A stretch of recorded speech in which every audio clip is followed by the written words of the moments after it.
Welcome, everybody. This is the workshop for round two of the Historic Community Buildings Grant. Um, my name is Brad Miller. I'm the Director of Programs and Services at Maine Preservation. We're pleased to host the Maine Historic Preservation Commission to this workshop to help get as much information out there about round two.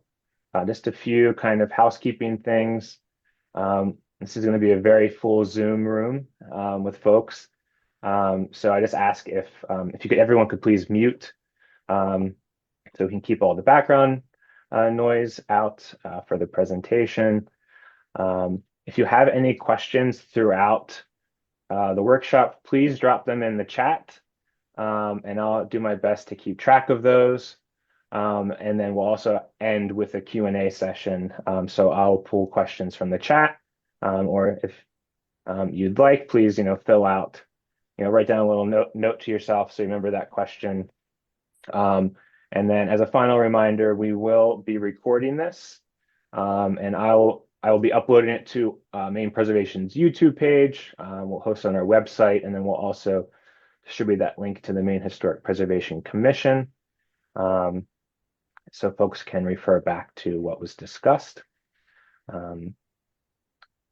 With that, I just wanted to quickly provide an introduction to our organization and how we may be of help through this process. Again, for those who are joining us, this is round two, workshop for round two for the Historic Community Building Grants. So if you're looking for another conversation, it might be in a different Zoom room. So a little bit about Maine Preservation. We are a statewide historic preservation nonprofit founded in 1972 with a mission towards preservation advocacy, to promoting and preserving historic places, buildings, downtowns, and neighborhoods, strengthening the cultural and economic vitality of Maine communities. We're a small team, or a full team now of 5 folks. Tara Kelly, our executive director, myself, Elsie Perot, our field services specialist, Kyle Clifford, development coordinator, and Olivia Zito, our newest staff member, who's our outreach and operations associate. So what does our small but mighty team of 5 folks do? So we like to break down our services and mission into 5 main categories. First and foremost, we are an advocacy organization. So we advocate for sound preservation policy in Augusta as well as DC that helps support the rehabilitation of historic buildings, whether that's through historic rehab tax credits or grant programs. We also raise the alarm for buildings that are imperiled through our annual Most Endangered Historic Places list, which will be coming out this September. We recognize preservation excellence through our annual Honor Awards program. And kind of aptly for this program, in 2024, we advocated for question number 3 on the state referendum, which created the $10 million bond issue to fund this grant program. And we did that in partnership, primarily in partnership with the Cultural Alliance of Maine, but also many of the partners on this call as well. Secondly, education is really at the core of our mission. And so making sure that Mainers and our constituency are well versed in preservation and the benefits, and learning about the newest trends in preservation. We do this through a variety of ways. We have a series of driving tours and mapped tours that kind of allow folks to travel around the state, whether in their car or on their computer. One of those includes mapping the Black experience of Maine, which looks at Black Mainers and the places and buildings and sites where they've had a significant part of their of our shared history here in Maine, whether those buildings are extant or not. We also do direct educational programming in communities. So a few years ago, I had the opportunity to host to provide a 3-part workshop series in Ellsworth, hosted by the Heart of Ellsworth, where we talked about the basics of preservation, funding, best practices for rehabilitating structures, and had a great time, and have been seeing the dividends paid there in Ellsworth.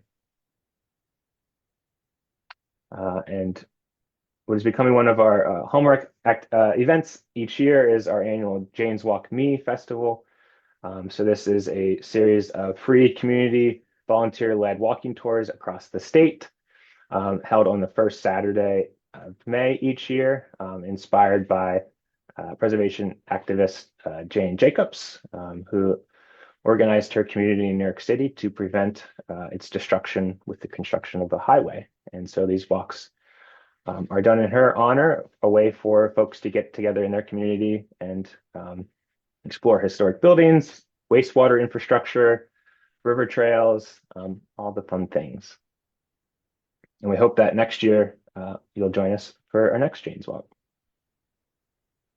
We're also dedicated to forwarding the future of the next generation of historic preservationists, both kind of advocacy nonprofit staff for or preservationists for nonprofits like ourselves, but also expanding and growing the historic trades, which we've seen a dramatic decline in the folks who can do that work. And so we are dedicated to helping build out programs that support the education and training of the historic trades, including our own Patricia Anderson Summer Fellowship Program, which connects emerging professionals, preservation professionals with historic trades and hands-on opportunities.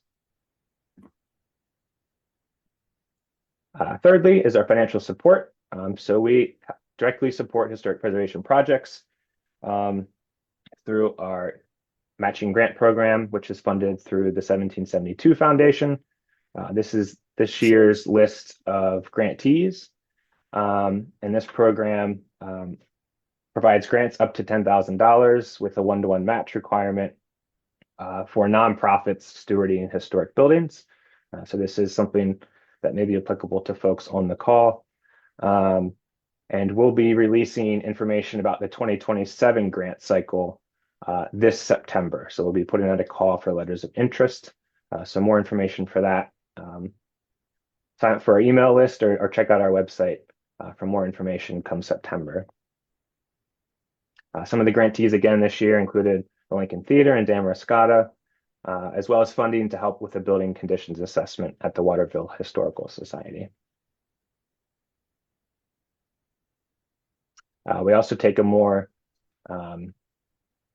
direct role in funding. And so a few years ago, we had listed the First Congregational Church of East Machias and the Wayne Masonic Hall to our most endangered list.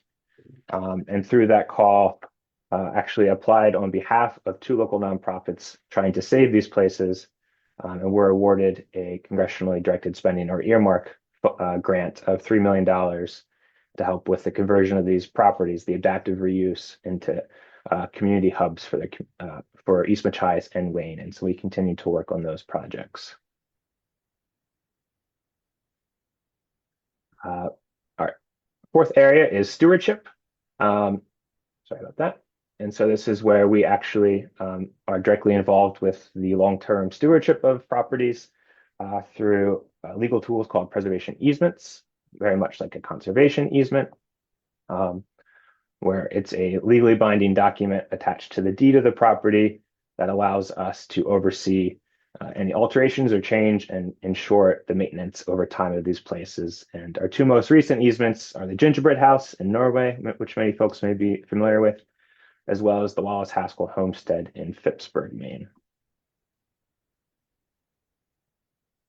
And then finally, our last area of services, which is where we are most involved on the day-to-day, is our technical assistance, and which may be applicable for the conversation today. And so when folks ask what we do, it very much comes down to this: is we're here to help old building stewards with their properties, whether they're owners or stewards, tenants, and figure out how to maintain them, make sensitive alterations, and ensure that they will continue into the future. So we do this in a variety of ways. Every Monday, or every first Monday of each month, we have our Monday meetup, which is a virtual free offering on Zoom where we connect folks to one another and we meet via ownership cohort groups. So we have a group for nonprofits and fraternal organizations, faith communities, homeowners, as well as local government officials. And so that's an excellent opportunity to ask questions of us, but also to ask questions of your peers and learn about great opportunities that other folks are taking advantage of. We get really involved through our residency program, which are 1 to 5 day opportunities for us to immerse ourselves in communities. So this year we've been to Wiscasset, and last week we were just in Castine and had a wonderful opportunity to talk with nonprofits, local elected officials, homeowners, as well as folks who are just generally interested in preservation, learn about how our services can better serve the needs of those communities, and also how we can possibly pursue policies that would help tackle some of these challenges communities are facing. And then finally, through our technical assistance, we also offer very technical advice around, I have this plaster wall, how do I repair it? All the way up to completing a building conditions assessment. Here's Elsie, our field services specialist, checking out a plaster wall at the Patton Cultural Center, which we're able to do a great assessment for that building to guide its future rehabilitation, all the way up to actually serving as a general contractor at Reversing Hall, which is up in Pembroke, which is one of our easement properties, where it was challenging to get roofing contractors up to that part of the state, and we are able to help organize and administer that repair. And so that's a little bit about our organization and how we may be of help for folks who are interested in applying to the Historic Community Building Grant. So if you'd like to connect with us, here's our information. You can email us at info@mainepreservation.org or visit us at mainepreservation.org to check out more on our website. With that, I'll hand it over to Erica Webb, who is the Historic Community Buildings Grant Administrator at the Maine Historic Preservation Commission. They are the state agency that is administering and overseeing this grant program. And Erica will be telling us about a quick summary of round one, how the grant program began, and then go over details of the program. And then we'll conclude with a question and answer session. And hopefully we'll be able to address questions. If not, we can always continue the conversation. All right, Erica, thank you. Okay, thank you. Yeah, so I'm Erica Webb. I'm managing the Historic Community Buildings Grant Program. And I think two of my colleagues are also on the phone if they want to introduce themselves, Lauren and Mike Johnson. Yeah, I'm Mike Johnson. I'm the Assistant Director with the Maine Historic Preservation Commission. I also advise the Commission on kind of technical issues related to restoration, preservation, and rehabilitation of historic properties. Hi, I'm Lauren Swain. I'm the secretary slash admin of the Maine Historic Preservation Commission. I will handle a lot of the technical, like computer stuff when it comes to the grant. So like filling out the application, making sure your uploads are working, that type of stuff. I'm also our accessibility coordinator. So if anybody needs an accommodation to be able to submit the application, you'd reach out to me and I can help out with that. Awesome. Thanks, Lauren and Mike. So Brad mentioned that in November 24's general election, Maine voters approved a $10 million bond issue to restore. Erica, I just wanted to, I'm not sure your screen is coming across to everyone. So I just wanted to check to see if you could try to restart that again. Huh, it says I'm sharing. Okay, let's try this again. How about now? That's looking good. Yep, perfect. Okay. Thank you. Sure. Okay, so November 24 general election, we approved the $10 million bond issue to restore historic buildings owned by governmental and nonprofit organizations. The bond does require a 25% matching share from either private or nonprofit sources. And of course, it's administered by the Maine Historic Preservation Commission. The first round, we awarded $2.1 million approximately. The second round, we just opened up on July 31st. So everything is on our website. The applications are open. And the third round, we expect there will be 3 rounds in total. That will open in 2027. We'll probably have a similar timeline to round 2. These are the grantees from round 1. The Abbey Museum in Bar Harbor, Committee to Restore the Abyssinian Meeting House in Portland, Bell Hill Meeting House Association in Otisfield, Center Theater, Dover Foxcroft, Christ Episcopal Church in Gardner, First Universalist Church of Norway, Hubbard Free Library in Hollowell, Jonathan Fisher Memorial in Blue Hill, Liberty Hall in Machiasport, Maine Historical Society in Portland, Maine Maritime Museum in Bath, Poland Spring Preservation Society in Poland, the Waldo Theater in Waldoboro, and then the Victoria Mansion in Portland. So as I said, we have released the application. In addition to the application being on our website, we have updated the manual, the grant manual. We've updated our FAQs, so frequently asked questions. We also have a Word version of the application. Once you start the application, you can't come back out. You can't save it. So if you wanted to take the Word version and type up what you want and then go into the application link and fill it in, that's probably your best bet. We also have a photo guideline document on our website. And I'll just really quick show you. So if you go to our main homepage and you go to programs and then grants, and then you'll see historic community building grants. And then everything is here. So you just need to scroll down and there'll be the links. And then you scroll down and you have this Microsoft Power application. I'll go back to this.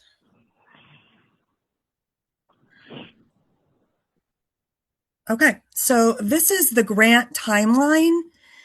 So July 31st, we announced everything was released. Today, obviously, you're in the Zoom workshop. We also have an in-person workshop on the 14th in our office in Hollowell. October 23rd is when the applications are going to be due. If you want to submit before that, that is fine. But the final due date by 5 o'clock is October 23rd. And then January 24th of 27, the awards will be made by the commission. February to March of 27, those who are awarded grants will receive contracts. The contracts will be approved, then the work will begin. There is a procurement process that has to take place, and we have to follow state procurement rules.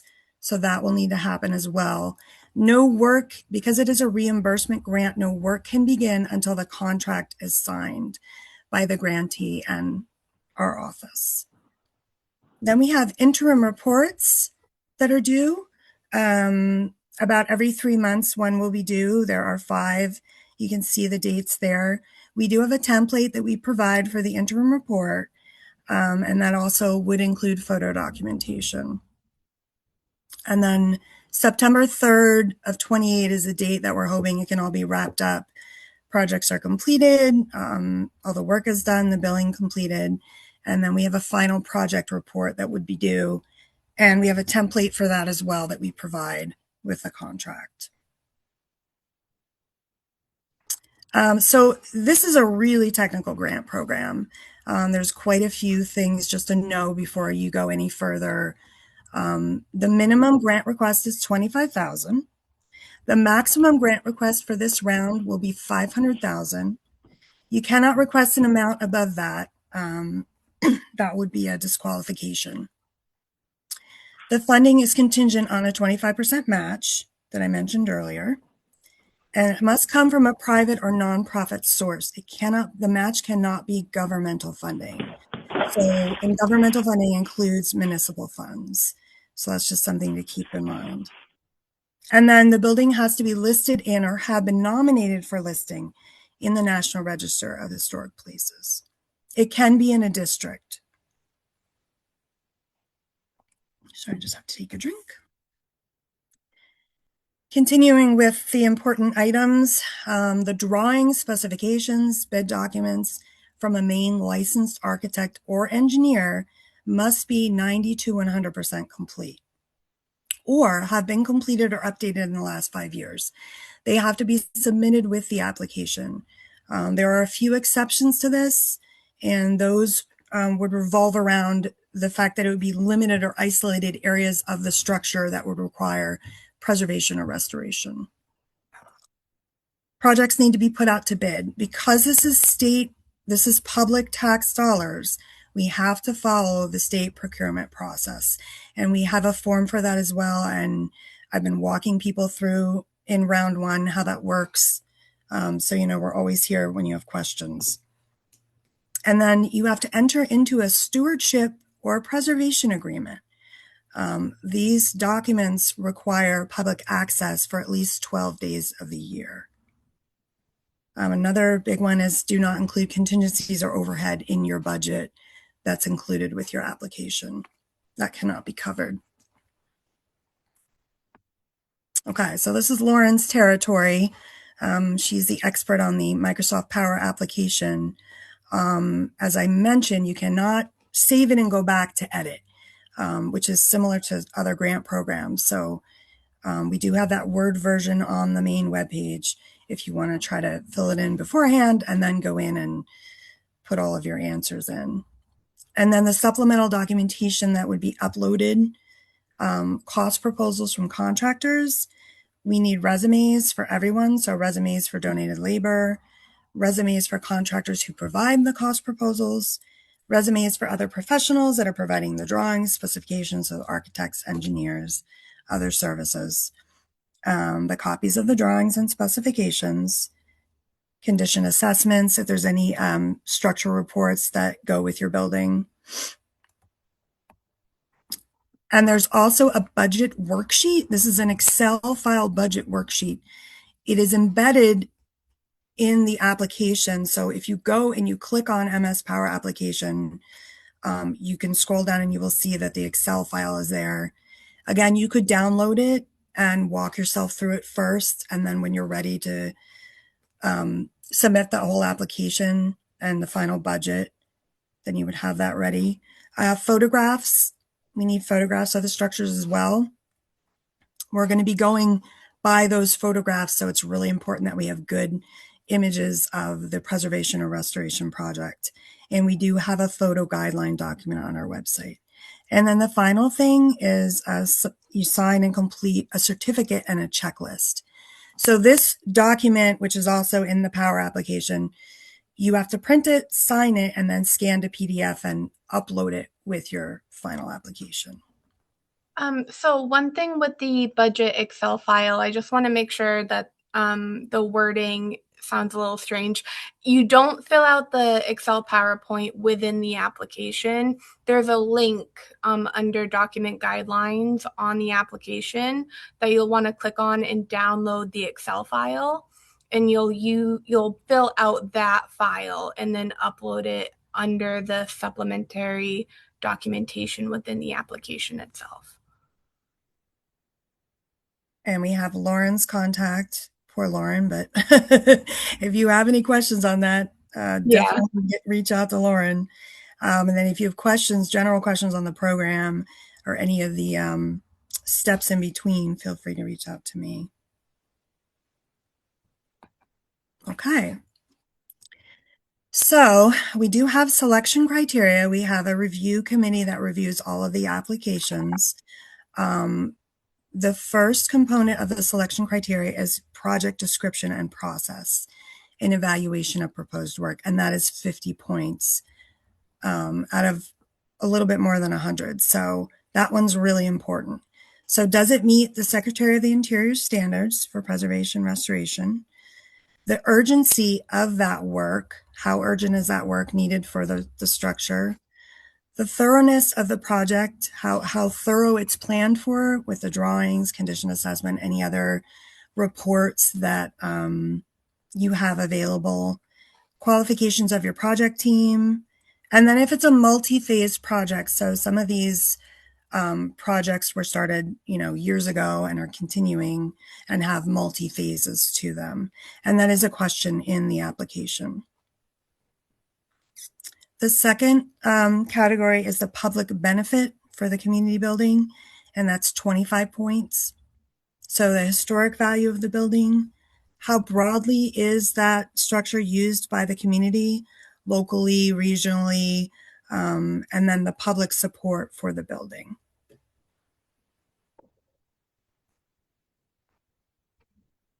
And then the third category is administrative capability, which is really, really important. That's 25 points. So that would include your budget making process, administrative and financial management capabilities, because you're going to be administering the grant. You're going to be handling the financial part of it, preparedness to carry out the project within your schedule, and to carry out the scope of the project within the schedule, the timeline that you've established and your budget. And then the final category is the National Register level of significance. So if it's state, that's 1 point. National Register, that's 2 points. And if your building is a National Historic Landmark, then that is 3 points.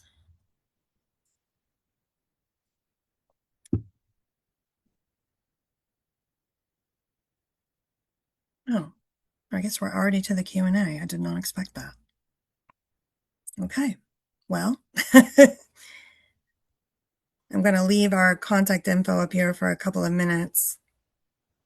Erica, if you could explain, maybe have both your contact information and Lauren's, where folks should direct questions to, depending on what they are. Yeah, so anything related to the application, if you have questions uploading documents, if you have questions filling it out, anything like that would be Lauren. So anything technical related to the application. And then for the program components, that would be me. I'm administering the program. So if you have documents that you want us to review before you submit your application, you would reach out to me, and then I would filter them through to my colleagues. Anything related to procurement, let me just go back one of the slides here. Anything related to your match, if it's listed or nominated, like if it's not already listed in the National Register, but you're working with our office to have it listed and you're just not sure, anything like that, reach out again with your documents or drawing specifications if you're not sure about those, the procurement process, and then the stewardship or the preservation agreement. And I highly, highly recommend, one of the first things is to go to our website and download the grant manual. I know it's an extensive manual, but it's there for a reason. And all of this is clearly fleshed out. But again, if you're reading the manual and you have questions, we just finished updating it. Please come to me and ask me for that as well. Does that help? Yes, and there's lots of questions coming in, and I'll get to those very briefly, or not briefly, but quickly. We've been answering some of them, Brad, as we go. Yes, and I wanted to ask Erica, is there a date in which you said that folks could send things in early to get staff's eyes on? Is there a deadline or a date in which you would no longer be doing that? The deadline for submissions, October 23rd. Yeah, that's a really great question. I'm going to want to talk that over with Kirk and Mike because they have very busy schedules as well. So let me see if they want to establish a date like that. Okay. Sooner the better, obviously, is the best. Yeah, sooner the better. Okay, I will start back and just take questions in the order that we received them. Um, the first one essentially boils down to kind of a round one grantee apply during round two. Yes, yes, Okay. absolutely. Next question. If an applicant has a federal grant that is underway, but that federal grant is not being used towards the match, is that okay? I do believe we already have one in a similar situation, or we've talked about this.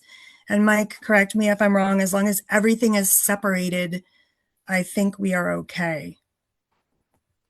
Yeah, that's what I'm thinking about it. I mean, we can, if you want to follow up with us in more detail about exactly what the grant is for and that kind of thing, we can certainly answer those questions. But I think that would be acceptable. Great. The next question is the 25% match included in the project total that is requested? E.g., is $500,000 the upper limit, including the 25% match? No. So the 500,000 is what you could potentially be awarded. That's the max.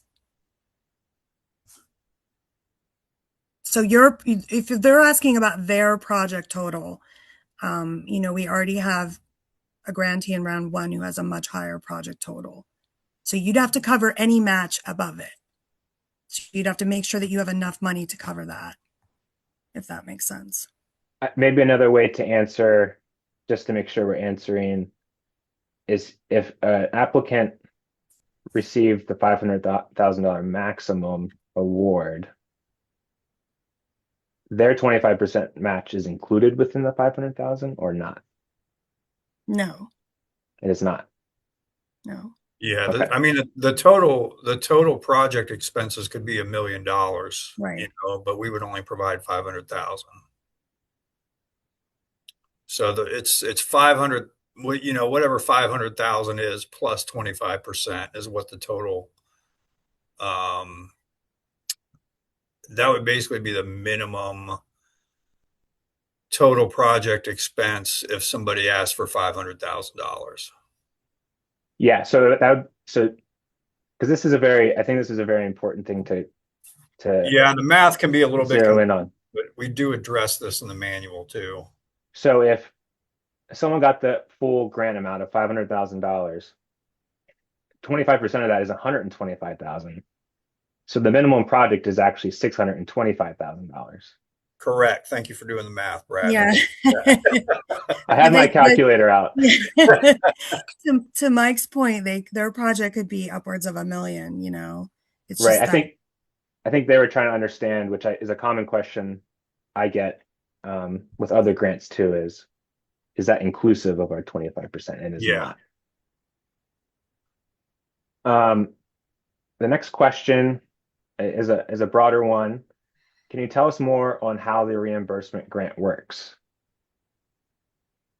So what happens is you would get reimbursed with invoices. So we have a template for the invoice as well that we would give to you if you get a grant award that would come with the contract. And as you're progressing through your scope of work, you would submit invoices to me and they would get approved, and that's how you would get reimbursed. And to give folks an idea, that's usually under a 30-day timeline, like from We don't submission. we don't have a timeline for the invoice reimbursement. We Okay. don't, right, Mike? I don't think we do. Yeah, I don't know if there's one written into the grant manual as far as how fast the reimbursement would come in. I would expect it would be within 30 days, but I don't really know for sure. I can get back to you on that though. Yeah, Um, it's the other thing I was going to mention too is like we're giving out some kind of abbreviated answers here in this Q&A, but it's just very important to go through and really read the grant manual and read the details of these things because there's a lot of little details in there that absolutely have to be followed because of the state some of the state regulations and requirements we've had to go through with this. Thanks.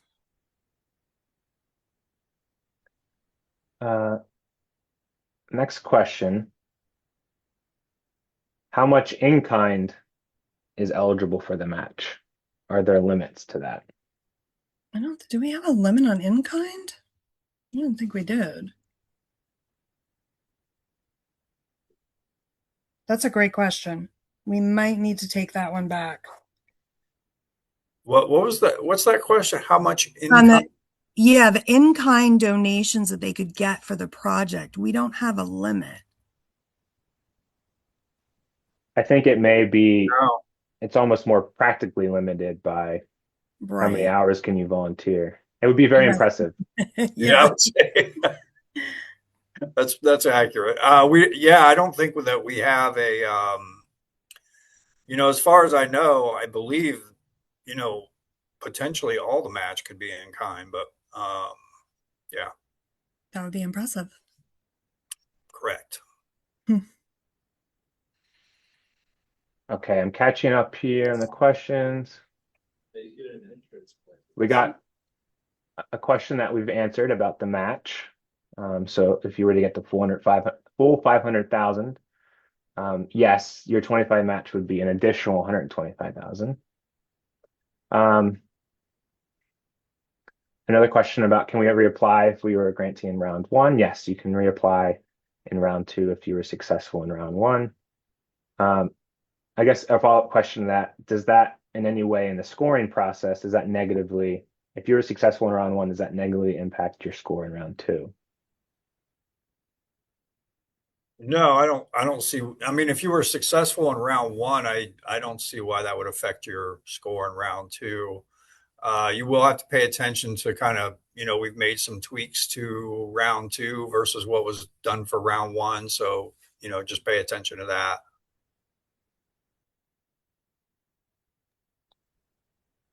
Next question. Do match funds, I guess, can the match funds be pledge amounts? Can the promise of sale of a property be pledged with current appraisal? That's very specific. Yeah. I mean, I think if you'd have to take in with that, something like that, you'd have to take into account how realistic it would be to have that money in place once you're under contract and your work needs to begin, and you can keep all your work in the timetable because we have to keep it within the scheduled time of the grant. So it would really be. Do you mind if I expand on that? Sure, yes. Yeah. So our historical society has done 3 appraisals to their building with a promise of placement inside our town hall, which is what we're trying to apply with in Sangerville. And they have pledged the sale of their building if we do get the grant, right? So we were just kind of picking like the middle appraisal, but is that enough to count toward, can that count toward our 125? I mean, Mike, is that something we'd have to talk to the Attorney General about as well? Yeah, it sounds like it. I mean, that's getting into the weeds. We definitely have to look into that a little bit more and get back to you. I think maybe a zoomed out question could be, do applicants need to have all match funds on hand when they apply? Yeah, and we do say no, but the review committee does take into account the percent of match that is on hand and how the rest of the match will be gotten during the timeline in the process. So that is taken into consideration. So yeah, I think obviously every case is different. Yeah. And so I'll echo what Erica and Mike and Lauren have said. Yes, please reach out to them. But it does sound like if you're able to show that you have this pledge that property value might be added as the match, that could show you have a more competitive application, I would think. Yeah. Than if you didn't. Okay. Thank you.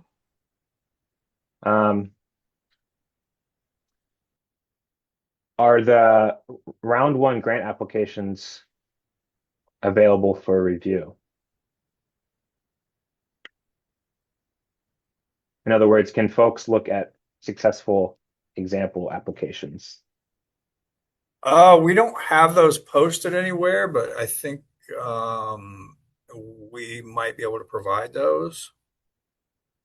I'll have to run that by Kirk though and make sure, but I think we could probably maybe provide those. I think we have them digitally, don't we, Lauren? Yeah, I have copies of them. I Yeah. would also refer to you guys on if we can distribute them out or not. Yeah.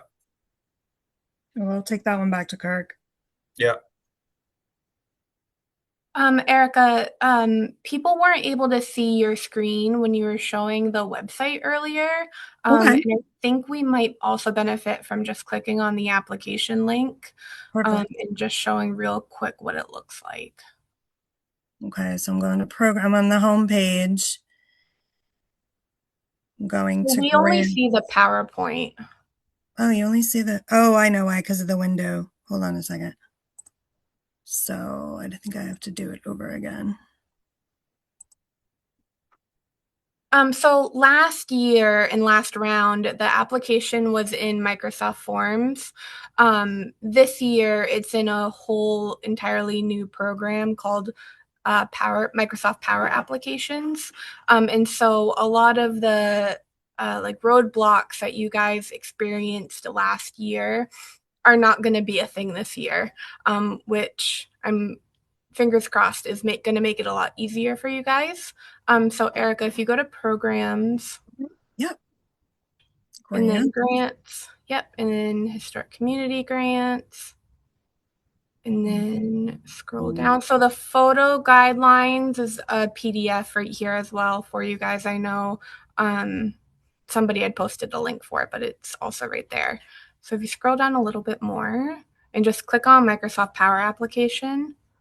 So when you click on the link, it's going to pull up just this like home screen that has, the final applications are due October 23rd. If you click on Start Your Application, and then scroll down, and then Document Guidelines. Oh, no, go back up. Sorry. Document Guidelines. So here's the link for where you see there's a link back to the website for the grant manual. The grant manual is linked at the top, but the 2026, the second from the bottom, that is the link for the budget worksheet. And then the last bullet point is the link for the certification and checklist. So both of those documents will need to be downloaded and filled out. And then scroll down. And then here's the actual application. So application questions, answers. Keep scrolling, Erica, because I want to show them the character limits. Oh, yeah. So each question that has a like, hey, you need to type something out has a character limit. And each question tells you what the character limit is. They differ based on the questions. So keep that in mind when you're doing your answers, say like in a Word document, that there is going to be a max on each question, and it is different based on what the question is. And then keep scrolling. I want to get to the upload button. Yep. Okay, so supporting documents here, you're going to click on that upload button. Now you can upload a maximum of 15 files. So you can click on multiples and have them uploaded, but I included a screenshot on our website of what it looks like when the documents are fully uploaded. So you want to make sure that just like the little like loading bar is fully done. Or else it doesn't actually upload it. And then there's a maximum amount of 15 files. So that's why we're not asking for individual JPEGs anymore. We're asking for all of the photos to be included in one file. As well, with resumes, since there may be more than 15 for in-kind resumes, you can stack all of them into one file. We do just ask that they are broken up in between in-kind work, your contractor resumes, engineers, those are all grouped together. So don't mix together your contractors and your in-kind resumes, if that makes any sense. But yeah, so each file can be 90 megabytes for the upload as well, which is a pretty big file. That's a lot. Yeah, so this way too, like once you're done, you do the little CAPTCHA thing. It will load the application again, but it will tell you that it was successfully submitted. You don't have to do anything else after that. You're going to get an email automatically within like a minute or so that your application was submitted, and it's going to have a copy of your actual application within the email, like it did last time. So does anybody have any questions about the application itself or anything? And they want to see the budget file. I can click on that. You're welcome, Lori. We worked really hard on this, so I'm really hoping it is it works good for everyone. So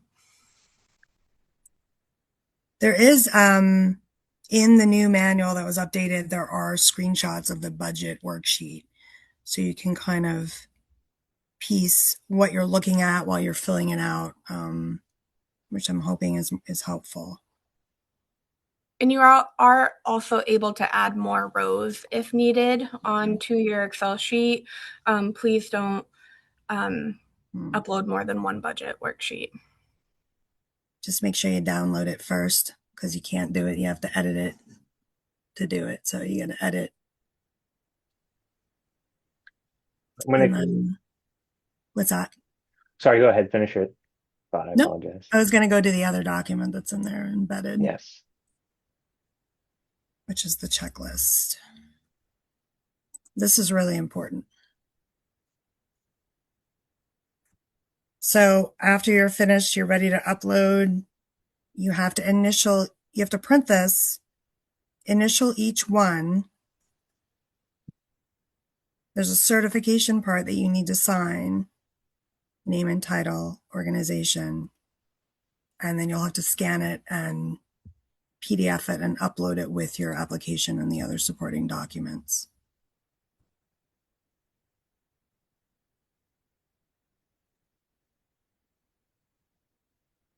That's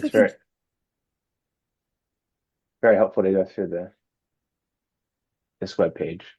Yeah. Lauren's the expert on the application, not me.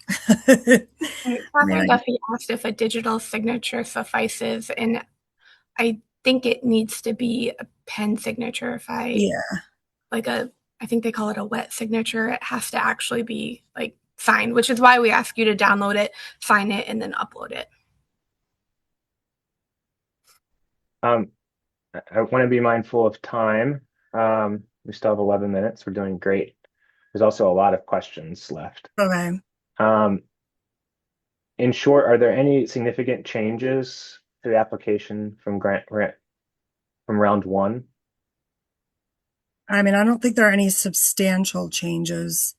It was more the character limits, trying to update the manual so it's, a little bit easier for applicants. And as Lauren said, we have a new platform for the application, which we're hoping is going to be easier as well. Okay. That was multiple people asked that question. Here's another important one. What is required to prove that matching funds are private funds and not town municipal funds? Yeah, that's a good question. And I don't think, Mike, we've established what we would need to prove that, because we haven't.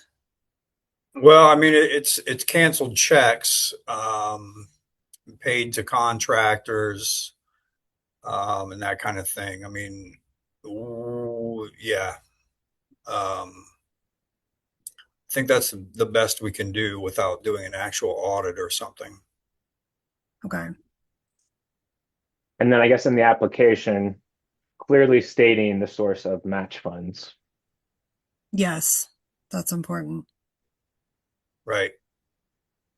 We do have the FAQ updated too, and the FAQ has very specific questions that have been asked to date, from inception when the program started. And then it also has general, because there are a lot of questions that we got, the same question multiple times. So we've put the reference to the manual in here where we have those types of questions. So we have the general ones here. And the FAQs will be updated after both of the workshops as well with the questions that have been asked here. Oh yeah, thank you. That's good. I think in sum, if read the grant manual, read the FAQ about government money, if that's in any way potential part of your match, I think that's a very important thing. It's not just funds that are coming from the town or the city. We elaborated quite a bit on that part of it in the manual. Yeah, we did try to clarify the state regulations and requirements. We've had to get guidance from the Attorney General's office and the Office of the Controller on some of these issues. It gets very complicated. We've done as much as we can to really kind of try to clarify this stuff for everybody. Going back to the chat, how much will be allocated this grant round, and how much was requested last grant round? That's a good question. The allocation amount, I would say there's not really exactly a limit that we're putting on that for any given round. We do want to provide for at least 3 rounds. I would say, the first round we probably gave out a little bit less than we might have liked to. I think our general take is that the second round will probably be larger than the first round as far as what we give out. But, we'd like to be able to fund as many qualified projects as we can, certainly.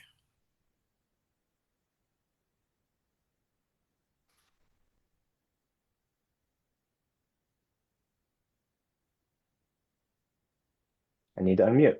Are you able to share how much was requested in grant in round 1? As in, I think there was 2.1 allocated, but it was 5.5 million was requested in round 1. Okay. Next question. So buildings that are deemed eligible for the National Register but not yet approved by MHPC at a commission meeting, are they able to apply? Yes. So just a DOE is... Mike, what are we looking for with that one? Yeah, I believe that if we make a determination of eligibility on a property, then that qualifies it. But let me check into that here real quick, and I'll try to have an answer for you here in a few minutes. Thanks. Okay. And that would be, well, I don't know if everybody on the knows that Michael Goebel-Bain is the one who works on the National Register nominations. Some of you have probably worked with him before. Are folks able to submit one application for multiple buildings? Yes. Sorry. So okay, so I have an answer for you for that last question, Brad. So under our definition of historic building, it's a building that is listed in the National Register or that has been nominated for listing in the register. So it has to have been nominated. So it doesn't have to be approved is what the other person was asking, right?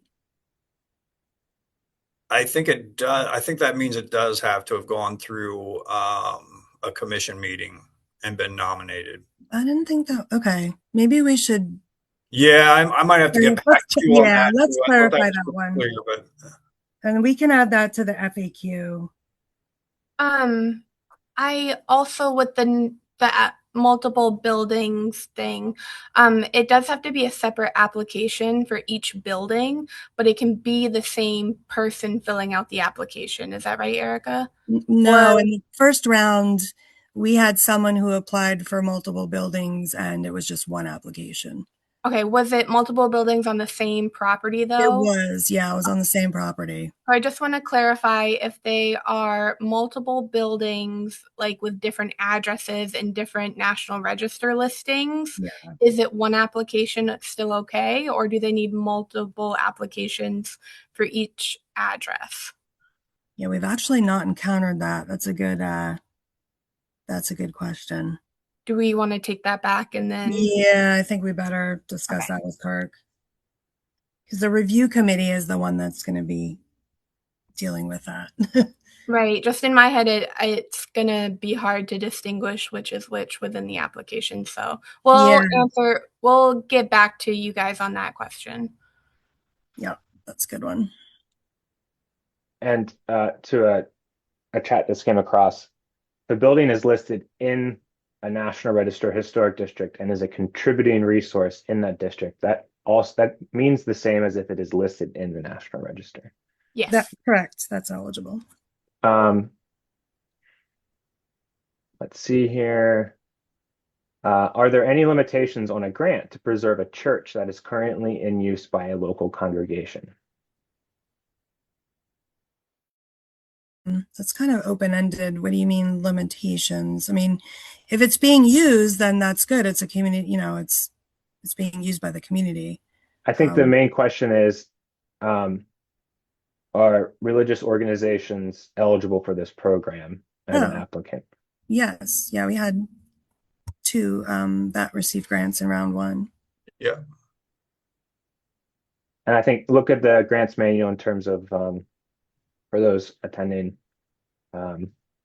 Nonprofit is being driven by the definition with state statute and not federal statute. And so nonprofit, it does not just mean 501c3, it means nonprofits per state law, which usually includes faith communities.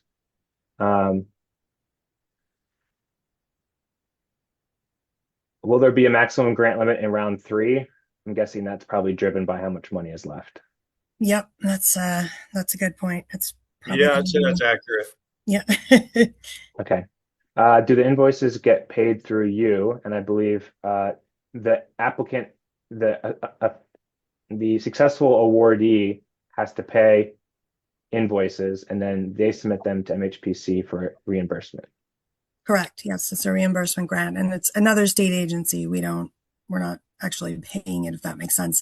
I think that's why we need to go back and find out about the 30-day because it wouldn't be in our control, if that makes sense. Mm-hmm. The question is, how does the contract bidding relate to the timeline? I would guess that's maybe around the application and no bidding should happen before submission, before an award. Is that correct? I mean, I don't know what Mike thinks, but that's what, going through this process, that's what I think should happen because it is very technical and the procurement process has to go by. Yeah, that's correct. I mean,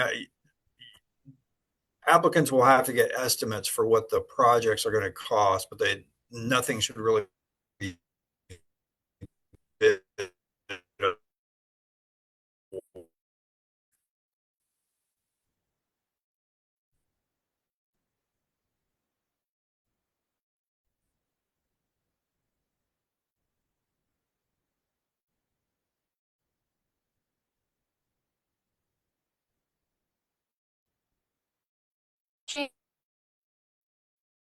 The building on the now. I agree with that. Yeah.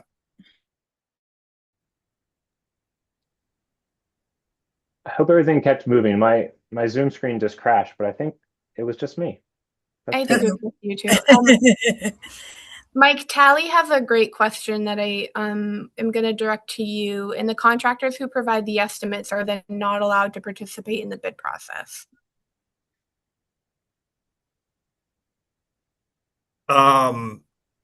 That's correct. I mean, basically, if a contractor, there's been a lot of questions coming up about exceptions to the requirement for 100%, 90 to 100% plans and specifications by a registered architect. If you are applying for a grant and you are trying to not have a licensed architect do plans and specifications, and therefore you're trying to qualify under the exceptions, if you have a contractor draw up shop drawings and come up with the scope of work and the specifications for the project, that contractor is not then allowed to turn around and bid on the project. I'm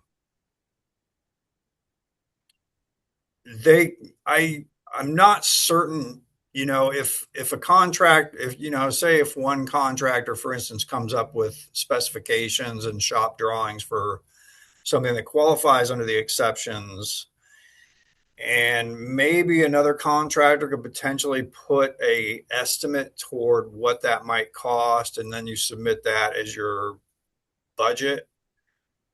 I'm not certain yet that would disqualify the project. That's really getting into the weeds, and I can look into that and provide more information on that. You can, for these questions that we may not have specific answers for right now, you can email Erica with those questions, and she will direct them to us, and we'll get back to you on that with more clarification as need be.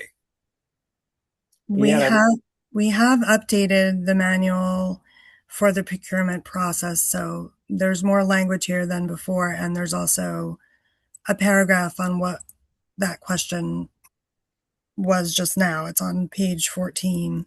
Oh, there you go. Yeah, Erica, you've been kind of living and breathing this stuff Yeah. at the beginning, and I am kind of involved and then not so much. So you may have more details on some of these things than I do, for sure. But to Mike's point too, though, that's why we're here. So reach out to us, any questions, we're here to help. Yes, and I'm looking at the clock, and it is a few minutes past 1.